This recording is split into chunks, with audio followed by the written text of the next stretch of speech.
Hey, welcome to Founders Club. I'm Alex Lagos, and today we're sitting down with someone who has mastered the art of taking simple ideas and turning them into movements. Owen Sammarone is the creator behind the Literacy Club and one of the most influential curators of personal development content on the internet right now, building a community around books, mindset, and the pursuit of better habits. And I think we can all agree we need more of those. Owen's story isn't just about overnight virality, it's about consistency, posting content, refining the message, building a brand rooted on value instead of just making noise. Before we jump in, check in the episode description for links to the Founders Club app where you'll be able to find content, resources, and information about our monthly events if you're local to Nashville. Without further ado, let's get into it. Hey, Owen, welcome to the show. It's great to have you here, man. Yeah, absolutely, Vincent. Thanks for having me. Yeah, I always love catching up. It's been a few months since we've had a chance to talk. I'm excited to hear just what's going on. But, for the audience here, back up a little bit. And, you're known online as just like a go-to resource in the self-education space. Tell me about your first exposure into self-education and what got you hooked. Yeah, 100%. I mean, I always kick things off with that I was never a reader. I was a tough student, you would say, in high school. And it was during the time I got to college, University of Rhode Island, that I got involved in the basketball team, right out of the gate. I knew I had to do something to occupy my body or my mind. And I saw the team on the rise. Danny Hurley was the coach, who's a Jersey guy. I'm a Jersey guy, so I knew there was a alignment there. And it was during those years that I really realized what it takes to be successful. Read books, listen to podcasts, show up early, stay late, all those, success principles. And he was reading books like Ryan Holiday and Tim Ferriss and so forth. And I was just hooked to all of those. Yeah. And I was much more interested in that content than learning about Mesopotamia and Eastern European philosophy and whatnot, like you learn in social studies class. Right. So it was those years that I just kind of sunk my teeth into the basketball team. Didn't get paid $1. It was totally volunteer. And then fast forward a bit, coach gets the UConn job when I graduated URI. He brought me along as a graduate assistant, which is your bottom of the totem pole coaching path if you want to go become a head coach one day. I always had the dream of becoming the youngest NBA GM. That was really what my mind was set on. I was always more of a look at the Monopoly board and put the right pieces in place versus let's coach the team on the court. And it was during those UConn years that love for figuring out successful people and why they are who they are just kind of grew. And one day, September 14th, 2019, still remember the day, I opened up Instagram, started an Instagram page, called it Unleash the Knowledge, still the name to today, and started sharing the book I was reading. And essentially I posted every day. Very consistent. I think that was a big pillar to the success so far. But just sharing one insight. My whole mentality was, one, build a community of like-minded people, and two, how can I help someone my age who doesn't have time to read? How can I give them one insight and then go apply that to their life and better themselves? A lot has happened since then, but that was essentially the journey of a poor student, ADD, ADHD diagnosed, to getting paid to read books, literally. And when you started the community early on, I assume it was just you were sharing some of the things that you learned, but did you go into it thinking that it would be a business, or did you think of it as really you're reading, it's something that you enjoy and you're sharing it out? Yeah, it's a great question. I by no means thought it was going to be a business. That was by no means the intention whatsoever. The one goal was really, and I love the friends I have growing up, I'm still friends with them, but I've always been that guy who's, what's the big idea? How can we go against the status quo? Do we really need to go get a 9-to-5 for 40 years and then retire? Is that life? Yeah. And I wanted to find those people. That was literally what I was seeking. So I started the page with this full intention of building this community of like-minded people who wanted the same thing, who were reading self-help business books to better themselves, increase their career, increase their financial capabilities or earning potential. And that intention came true extremely quickly, which was awesome. I built this small little network of people. And then of course I've met authors and thought leaders and have interviewed them myself and have worked with them. But it didn't pop out into a business until January 2020, 2 months before COVID. I guess you could say 3 to 4 months since launching the brand. It got to around, I I think 30,000 followers pretty quickly. And this heart surgeon from Dallas, or he was working in Dallas, he's actually from New Jersey like myself, so another kind of serendipitous, touch point from location. He released his memoir, and he was like, "Hey man, I'm a Cuban immigrant family. I'm the top heart surgeon in the world or in the nation. Humble beginnings, etc. I wrote this memoir. Can you promote my book for you? And how much does it cost?" Yeah. And I was like, "I don't know, man. I work for UConn. I pick up basketballs. I make sure the laundry's done. I put the kids to class and whatnot. Like, I don't know what you're talking about." Yeah. And he really gave me the first shot. He kind of gave me the light bulb moment. He was like, "No, you have this attention." Right. And then I started thinking, oh, that's why Budweiser pays $3 million for a 30-second commercial at the Super Bowl, because their people are watching the game. I just had this very micro audience of self-help learners and readers. So that's what started it. That's where I got the first, I think it was like $250 or $200 was the first paycheck, which, to do that with your thumbs was pretty remarkable, and it gave me the realization that I could go maybe do this full time. But it was, first and foremost, the community play, and it still is. That's still a big focus of mine. But then it came to a point where we realized we have this attention and we could monetize this. Yeah, brand deals before brand deals were a thing. But let's go back to like the early days of Unleash the Knowledge. Like, tell me about how you started building the community. Like, as you were thinking through the content, posting daily is like a commitment. Like, how long did you feel like you had to post before you started posting into like nothingness? Because I think that's how a lot of people feel when they get started with a new account, is like you get excited, you map out like your first 5 posts, you make your 5 posts, and then you just kind of like, wait, all right, like you're in the top 2% of people who got started and actually kept going. What were the things that you learned along the way? I think for me, it was really a day-to-day process. I was not thinking too far into it. There's, I think Hormozy or someone kind of says like, do it for 100 days, do 100 videos before you even analyze if it's worthwhile or not. I think even that is daunting. Like, I think you just got to take it one day at a time, and really focus in on getting a little bit better every single day. Yep. So for me, it never felt like a slog. I'll be honest. It was a process that I enjoyed. I think it was a passion before it was a business, as I kind of outlined the story a bit. And I was just, really trying to think about the younger Owen or the guy who's in corporate and maybe wants to develop better, but is so dang busy with everything he does. Yeah. How can I give him just one insight? A note from Shoe Dog by Phil Knight. How can that story help this kid or so forth? So that was always my focus. I think consistency was a big part of the success. As I said before, I think just posting every single day. Yeah. I will say this, and I still think this to be true. I treated my logo on the Instagram story feed, how you can see about 5 of those stories on it, in that first window. I treated that like a billboard. And I said that I need my logo to be always in the first 2 or 3 slots, like all the time. And that for me was posting like every hour or every other hour. And mind you, like, this comes from a guy who, I was working 90-hour weeks in basketball. So you have time is the big message here. Like a lot of people say. If you carve out the time, Right. Or I mean, when it comes to a social media brand, in my opinion, is your phone's always on you. You're always picking it up. If you look up your screen time, you'll see how many times you have pickups on your phone. It's in the hundreds. It's pretty incredible. So if you have time to shoot a little quick post. So that was a mentality I had with the stories, because I wanted to keep popping up, because I knew the feed posts died after a quick amount of time. And it still does.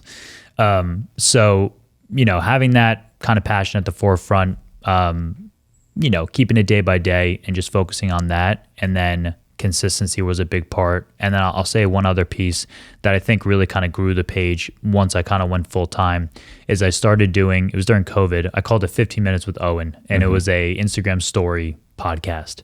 And I mean, Vincent, it was incredible the people I was able to get on there. Like people like Jim Quick and a billionaire named David McCourt, who more or less created that triple play method, the Wi-Fi, TV, and phone plan.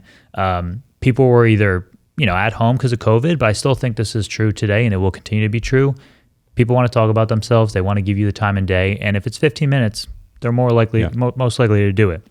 So I would do these lives, and I would audience hack is how I would call it. You borrow the audience. Your audience would get notified. My audience would get notified. Yep. If you have 1 million followers and I have 30, yes, I have a little credibility. I think that's a portion of it, right? To get those top guests. But a lot of your people are going to bleed into mine. Yeah. So I would do that like once a week during COVID, and it turned into a podcast, organically. Yeah, it's incredible like what can happen. Like COVID was also a really special time where like everything was on hyperspeed. I had the exact same experience. So like when COVID happened, May of 2020, I knew I was going to start a company. I didn't know what that company was going to do, but I just said like, hey, let's get a bunch of friends together and like, let's just go serve.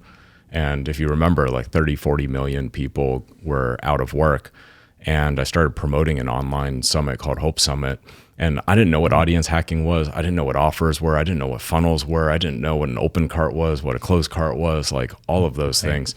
But what I did know is like I had a bunch of friends share on LinkedIn an event that we were hosting.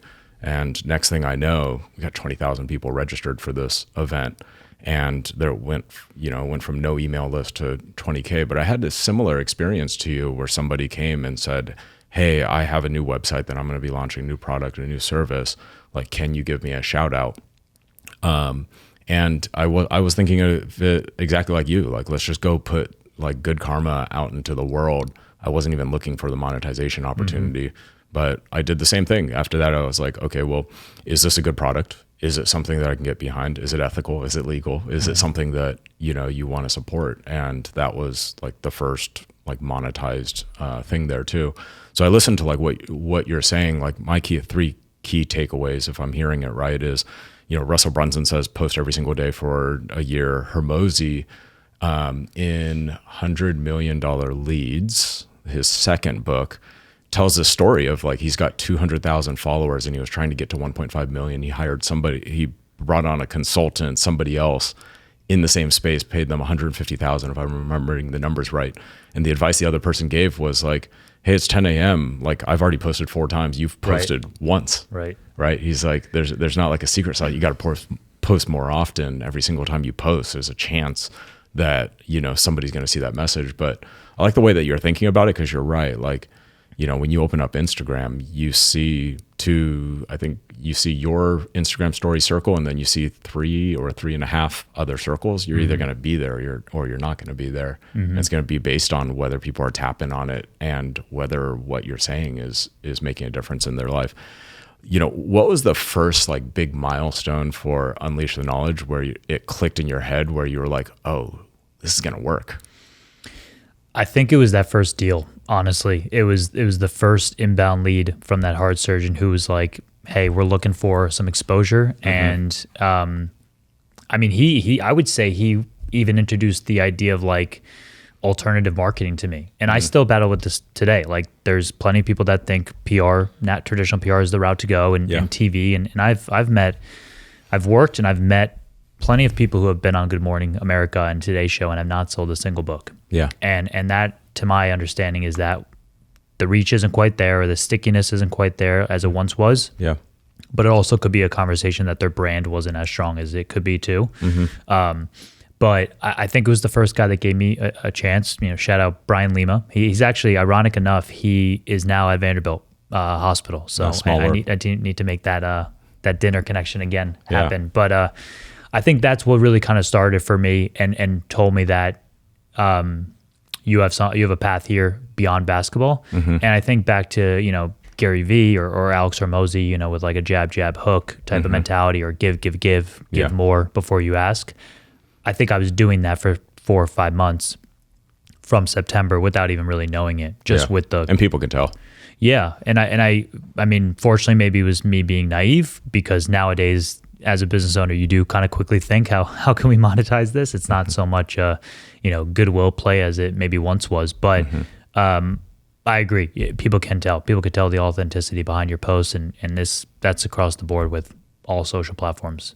But yeah, it was definitely that component, or that guy that kind of took the first shot and then told me that there is there's this micro audience. And then I started to get into the rabbit hole of traditional publishers are not helping with much marketing, whether they say they will or not. And then, whether you do get help here and there, even with my help, the author still needs to take the lead and still build your own brand. I mean, you are your own brand, right? Everything you do. So that's just kind of, that catapulted me into this whole world of personal branding and so forth. Yeah. And you've highlighted a lot of extraordinary people on a series that's called Everyday Extraordinary People. Tell me about like one story that really stands out to you. Oh man, that's a great question. I think one guy, his name is Bill Perkins. He wrote a book called Die with Zero, and it's this whole idea that if you got the money now, give it. You know, why do you wait till you're going to die to give to charity or your kids and so forth? Like, you should ultimately get to your deathbed with $0 in your bank account. And first and foremost, that's such a counterintuitive point to most of financial advice, right? It's always save for the rainy day, save for retirement, give your kids the money when you pass. But one of the big insights from him is this concept called memory dividends. And he's a finance guy. He's made a buttload of money in energy trading down in like Houston, or I don't know if he was in oil so much, but definitely like this energy transfer world. And, you know, he knows about financial dividends and so forth, but he's like, you take these experiences, you take these trips, you get these memory dividends. And I'm a decent traveler myself. My fiance and I, we 100% value trips over material items.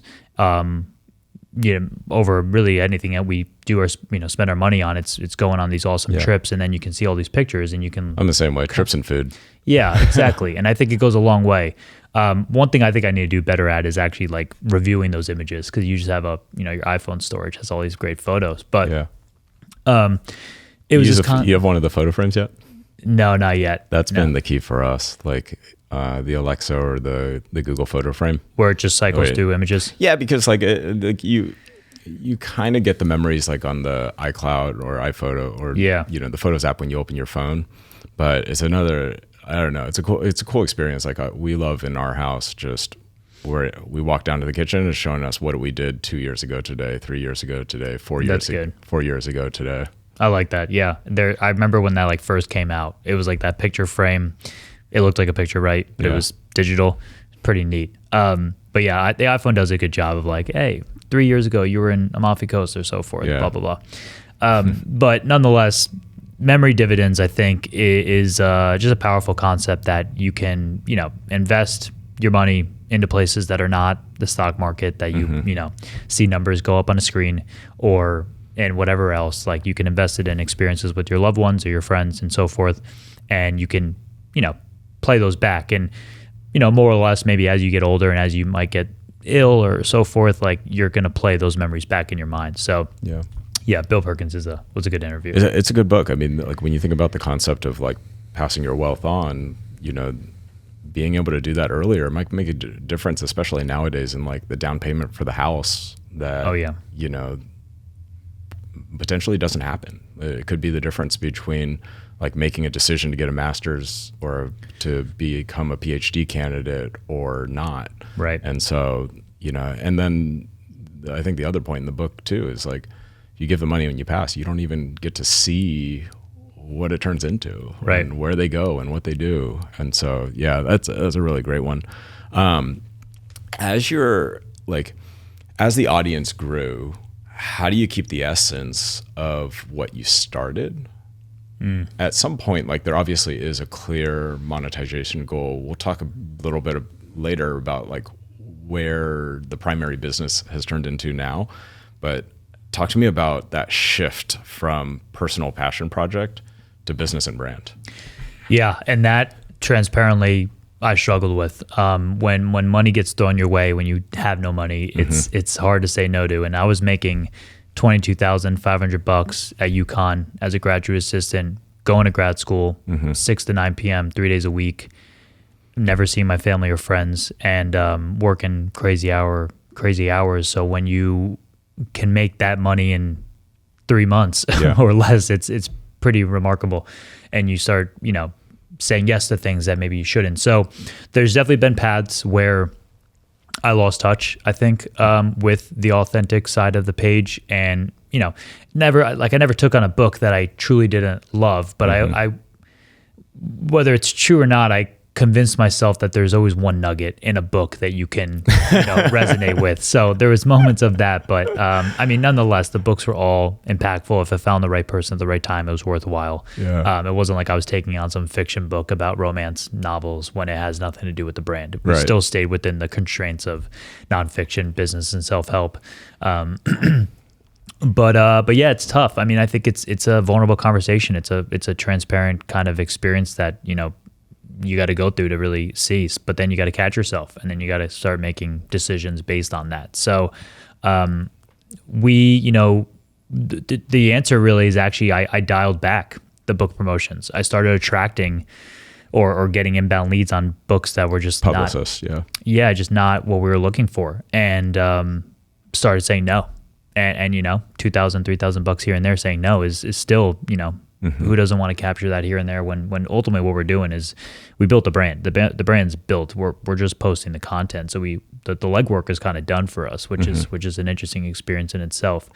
So I've gone through pockets of just saying no to book promotions and trying to recalibrate, and then bring up books that I wanted to read or I have read that the authors are past, and I still want to share those books because they're timeless books. A book like Man's Search for Meaning and so forth. Because it did get to a point where, and I say I manifested this in basketball, that I wanted to get paid to read books, and it came true. But then it got to a point where I wasn't reading the books I wanted to read, and I'm reading these books that are, I don't know, just from random folks about different things. And when you read, I guess, to the level that I have, you come to realize a lot of it's regurgitated. I always advise people that just get into reading books that they should read like the first kind of timeless texts, like anywhere from Marcus Aurelius's Meditations to Think and Grow Rich, to just books that maybe have been around since the 1900s and have withstanded the test of time.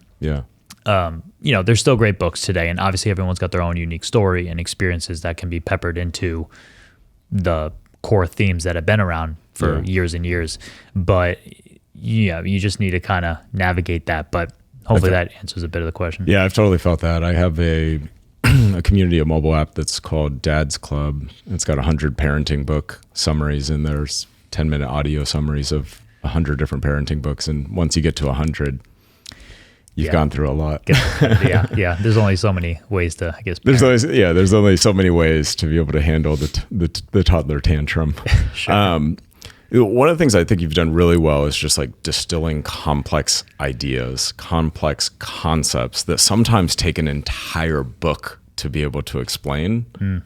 And you're trying to cover it in a bite-sized a bite-sized insight that sticks with the concept, but in a short form world where you only have somebody's attention for 30 seconds. Talk to me about like what you've seen work and not work there. Yeah, I think first and foremost, it's remembering who you're speaking to. And I think for me, it's myself, because I was not able to focus for a very long time with topics that were not interesting to me. But it's tough. It's definitely tough. I think, there's a structure to creating posts with a good hook for 3 seconds, and then kind of get into the meat, and then have a little bit of a tie up or a relatable lesson at the end, or a call to action. But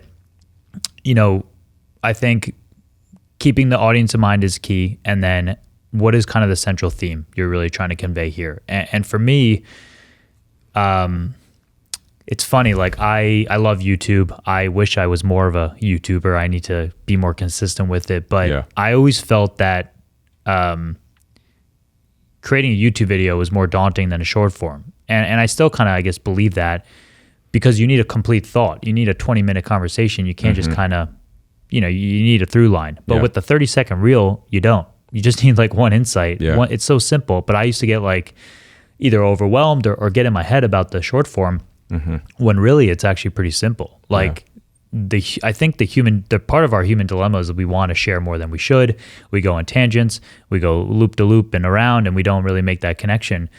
That's where, script writers are so awesome, or people that captivate a stage are so great. But when it comes to a short form reel, it's really just like, what's just one little sliver of that we can put that into a bite-sized form. So for that, it's really... So break down the 3 parts for me. And I don't know, let's take a book that everybody knows. You mentioned Tim Ferriss, maybe it's a 4-Hour Work Week or another one, but give me a concept. Walk me through how you're coming up with the hook, like the meaty section in the middle, and like what that looks like. Sure. So the 4-Hour Work Week is a great example. So I might butcher it, but there's like 4 concepts within the book. It's elimination, delegation, automation, and something else. Yep. Let's just say, so those 4 right there, that's a YouTube video maybe in itself of those 4. But one short form reel could just be delegation. Yeah. And then within delegation, there could be one component of it. Maybe it's delegation of your household items or your tasks, or checking email in the morning, get a EA or a VA or so forth to go check that out. So that would be the first step. Like, how can we take one concept from a book and then even break it down further into this bite-sized format? So that would be an example. Like, we would just take delegation and maybe go a layer deeper. And then from there, you want to nail the hook. The first 3 seconds is crucial. You want to obviously create this scroll-stopping piece of content. How can you get people to stop in their tracks?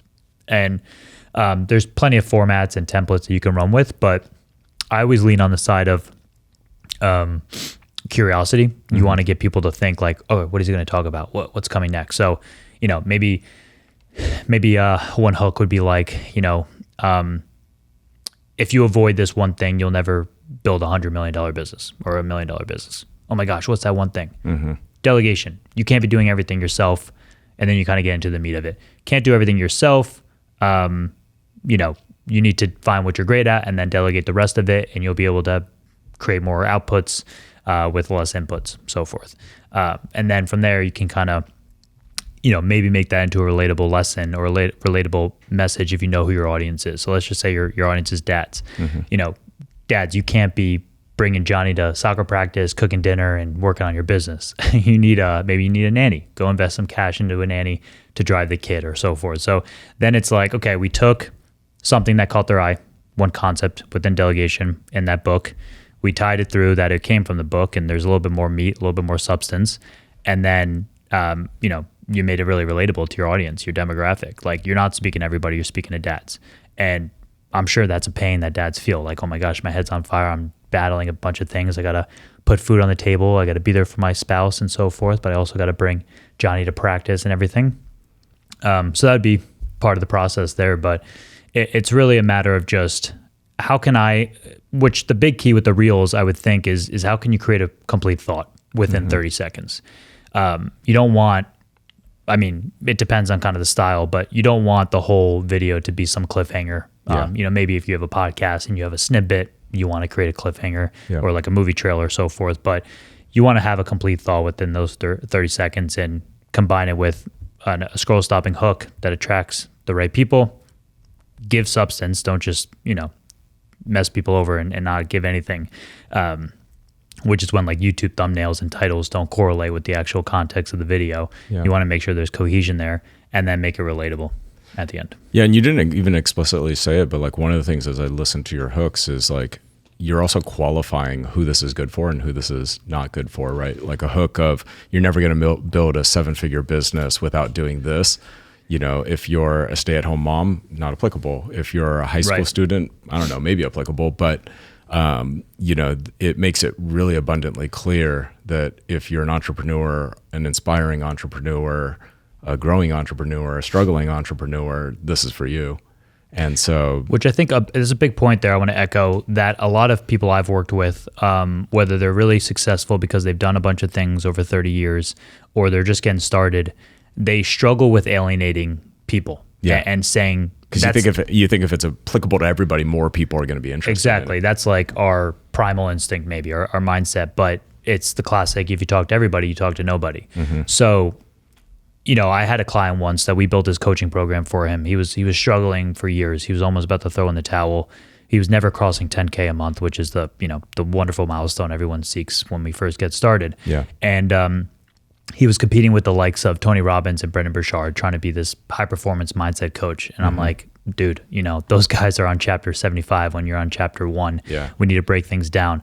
Well, long story short, and it relates to your work too with that app, he loves raising his kids. He's got 2 boys and he loves raising his kids. So now he's this warrior dad. He helps other dads be the leader of the household.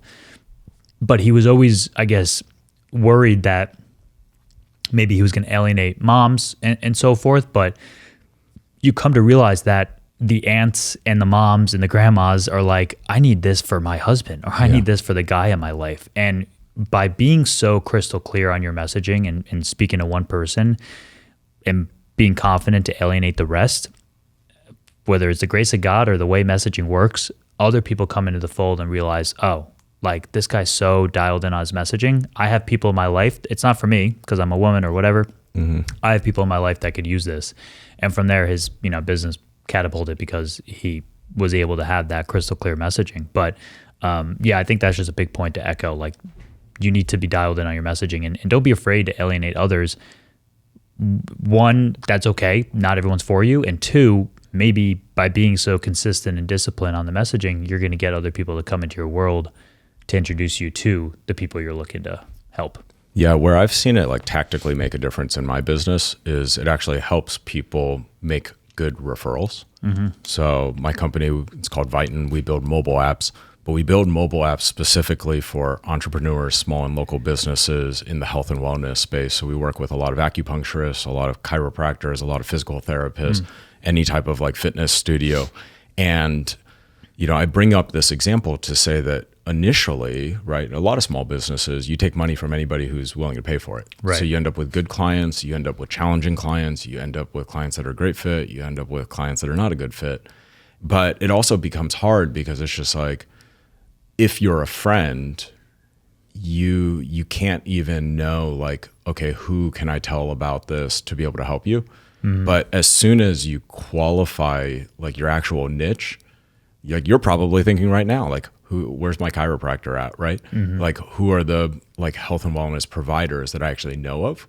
But then it becomes easier to be able to actually help, because like in the early days of building a business, before you're putting money into paid ad spend and figuring out the targeting and the lead magnets and all of that stuff, it all comes down to like your friends, your family, your existing network, and are you clear enough in who you want to work with for them to make it easy for them to actually send referrals and leads, your way. Yeah, absolutely. I mean, that's, I think the greatest outcome you gain from nailing that down is the clarity on your own business. I mean, there's plenty of entrepreneurs I'm sure you've come across that are lost on their own ICP or their own demographic and so forth. And until you nail that down, like, I mean, how can I sell someone or communicate what I do to somebody if I don't even know what the heck I do? So as Unleash the Knowledge is growing, you mentioned the period where daily consistency, getting on the Instagram stories, being and really focusing on serving gets you from 0 to the 30,000.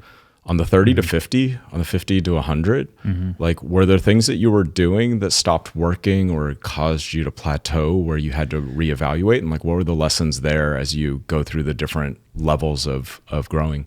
Yeah. So and for context, we're like 125,000 right now. And we have been plateaued there for some time, mainly because the focus has now become, there's been different focuses, which we can get into, but I think there's you have to have a mindset and a process to grow. And then there's a mindset and a process to monetize that. And then whatever else you want to do in business.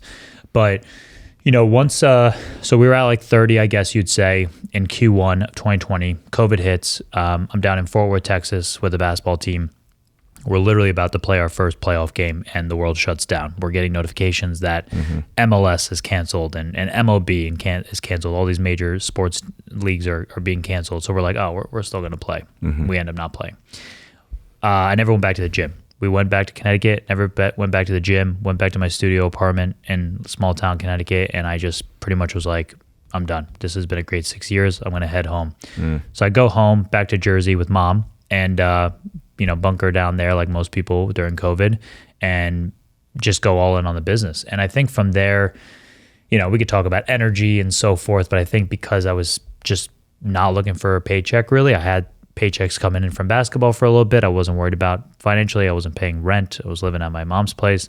You just kind of let your passion and your flow push through. And I just kept doing kind of the same of what I was doing. But I did change up the creatives. I changed up like the different styles of content. And from there you learn. You've learned what kind of hits. So ironic enough, one of our best performing content styles is this. It's made in Canva, which I have the whole library. If you check the page, I got the whole thing that most people don't have. But the thing that crushes is a Canva graphic that is 8 books, 8 book covers, 4 on top, 4 on bottom. And there's some theme, 8 books for living 20 years longer or whatever. Bunch of longevity books we put in there. Yeah.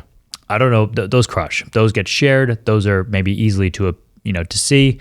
But it's tough to talk Instagram algorithm and so forth because it changes so rapidly. But there's been many changes from, there was a time where it was called IGTV, which was before Reels. It was essentially their video that. product. Yeah, that you could go They're for. trying to go after YouTube.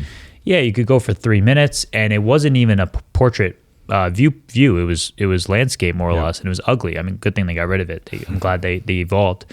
But there was a lot of that.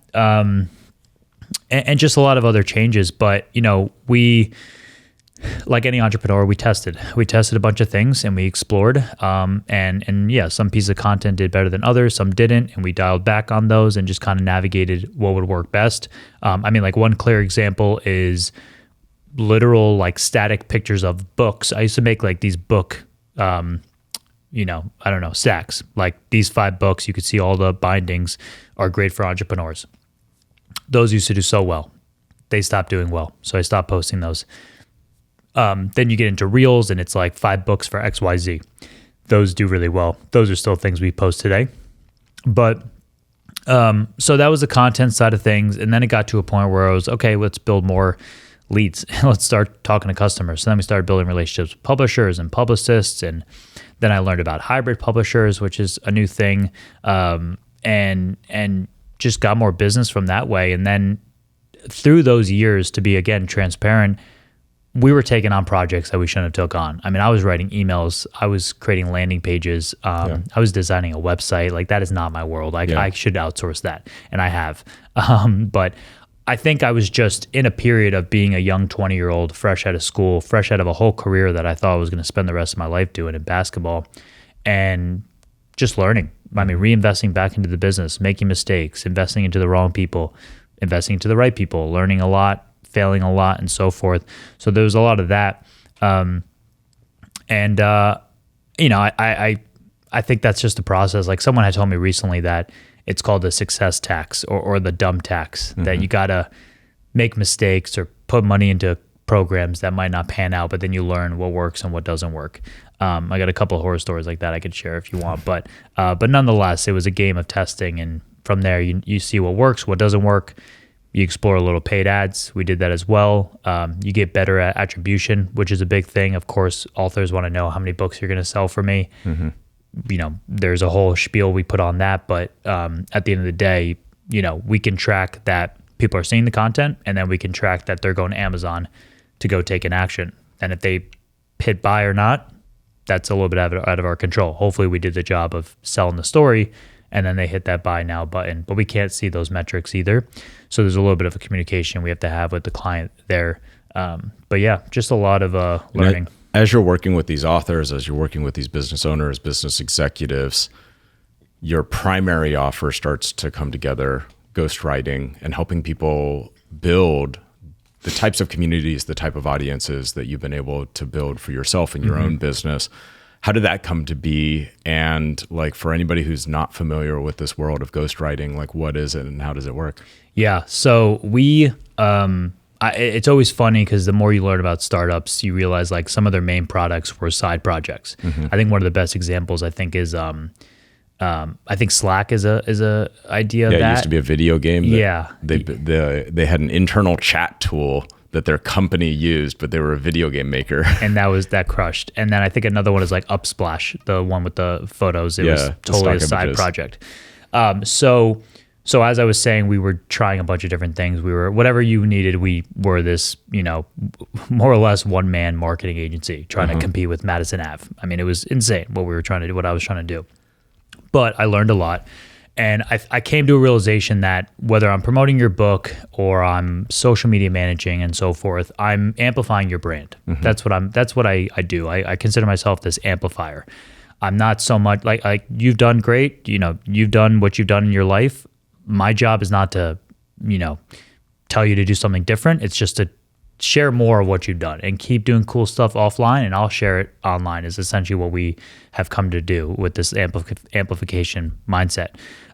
But it came out that, we were social media managing on all platforms, and then LinkedIn was still showing a lot of promise, that there was a lot of users, but there was a low percentage of people that were creating content. I call it it's the quietest social media room. It's the largest networking event that you can attend in your pajamas, I say, and the buying power is there. I mean, it's the highest average household income out of all the platforms at $124,000, and Instagram is number 2 at $64,000. And I've, as I mentioned, have built a whole business on Instagram. So I was like, okay, if we could do that on Instagram, what if we go where there's actually people with deeper pockets and a mindset around business and deals and so forth? So I started doing it for free, actually starting out, asking some of the top clients, can we write for you on LinkedIn? Can we build your brand there and send DMs on your behalf because they have consulting offers and so forth? And then that has now grown into a full-fledged service and offer, and it's the main thing we do now. But really what ghostwriting is, which I didn't really know what it was either, but then I started, and it's funny now being in Music City, ghostwriting's been around. I mean, there's songwriters in rooms. There's Will Smith didn't write his own book. Mark Manson, the author of, the well-known books, helped him write his book. So there's been this concept that whoever the face is of the brand is not so much the main writer. Same with the president. The president has a speech writer. That's a ghostwriter, more or less, which is essentially just a writer behind the scenes who's a ghost, who's not the face of the brand or the whatever the message is, but they're helping them convey the words and then giving it to the right person who says it. So that's what we do today. We write content for thought leaders and B2B founders and C-suite, and they're too busy doing the main thing. They see the value of having a presence on LinkedIn in particular. They first and foremost want to build their authority and credibility in thought leadership, but they also want to transact and create deals. So we have kind of like this, multi-prong approach, this authority flywheel, I like to call it, where it's, storytelling with their journey. It's, connecting with their ICP, their ideal client persona, and then just beginning that first conversation with them over the DMs. And then from there, you put all those 3 pieces in place, you create booked calls, closed deals, and so forth. There's obviously more nuance to the content part of sharing social proof and testimonials and the vulnerable side of their journey, and less 5 tips for XYZ and more, here's how I spent $10,000 to find out it was a $100 product I could have found on my own. Here are the lessons I learned and why you might care. So that's been enjoyable. It's allowed me to, I think, bring a lot of my skill sets together. We don't always work with authors. It's not so much an author is the prerequisite as it once was, but having a book obviously is a beacon of content. Yeah, we could just pull from that, and also obviously helps with your credibility. So that's kind of the deal today. That's awesome. Owen, thanks so much for joining us on this show. For somebody who wants to follow you, learn more about what you're working on, what you're passionate about, where can they do that online? Yeah, Owen Sammarone. You could Google me or search on any social. You should be able to find me pretty easily. LinkedIn and Instagram are the main places. And then unleashtheknowledge.com is the business and the website. And you can check us out. Thanks so much. This has been the Founders Club show. And for wherever you're watching this or listening to this, please like, subscribe, leave us a review. We'll see you next time. Awesome. Thank you.